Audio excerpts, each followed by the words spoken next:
Kofi ne peut se passer de son plat de riz tous les matins. La seule question qu'il peut se poser est de savoir s'il peut en trouver tous les jours. Depuis toujours, les autorités en charge de l'agriculture luttent pour l'autosuffisance en riz au Togo. Aujourd'hui, le Togo couvre à peine 50% de ses besoins, d'où la nécessité de vite agir.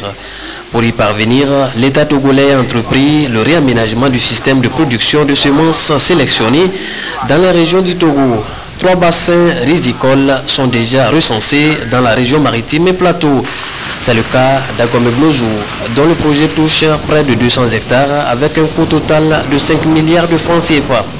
À Michintové, plus de 6 milliards de francs sont investis pour le réaménagement de 360 hectares. Il est également prévu un projet de réaménagement pour le bassin de Diaglé.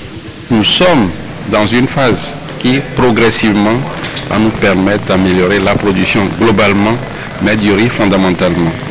C'est pourquoi nous sommes heureux que le Togo ait eu cette opportunité d'assurer la présidence de l'ADRAO depuis 2007 et ce mandat fini actuellement, mais les résultats sont tels que nous sommes confiants que l'ADRAO pourra apporter des appuis à chacun des pays dans la mobilisation des financements bien sûr, mais dans l'apport technique, dans l'apport des variétés.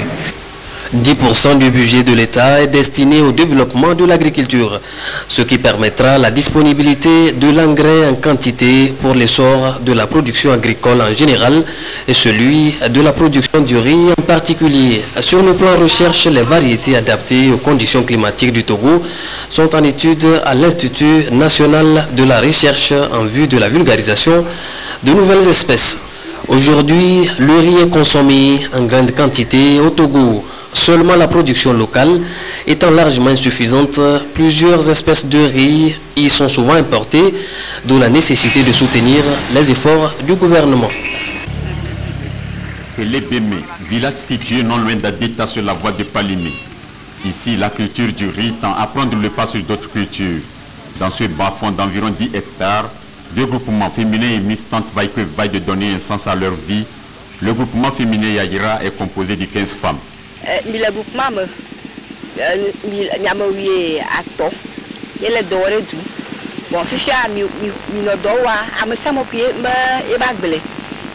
nous sommes 15 personnes pour travailler. On prend les gens, on se met et on paie. Le groupement mixte Nouniania, lui, fonctionne avec 8 hommes et 5 femmes. En pleine saison risicole, ils ont presque fini le labour, place au repiquage. Le sol est très hydromorphe, pas donc besoin d'irrigation. Et tout le village s'y adonne avec beaucoup d'espoir.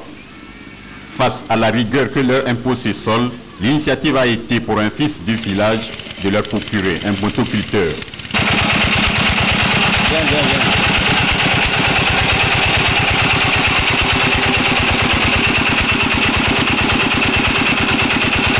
Je travaille pour machine, il prend 3 000. Moi, pour moi, c'est 500 francs sur un carreau. Cet effort est aussi accompagné par des métiers. Ceux-ci sont pour la plupart des allogènes qui n'ont en fait pas de parcelle. On a travaillé pour semer le riz et aujourd'hui aussi je suis venu. On nous paie un corde pour 1500 qu'on nous fait dans la journée.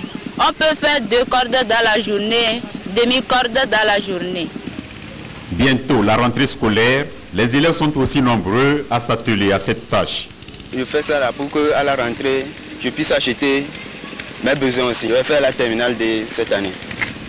L'État togolais, dont le regard aujourd'hui est tourné vers l'agriculture, encourage de telles initiatives. Et ça fait au moins 30 ans qu'on exploite ce bas-fond.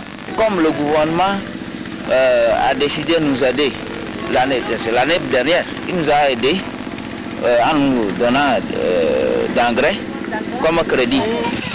Ces communautés rurales s'évertuent déjà à mettre en valeur une immense richesse cachée dans ce bas-fond qu'ils appellent affectueusement Pomé. L'appui des bailleurs à rendre cette exploitation plus moderne aiderait le Togo à limiter son importance.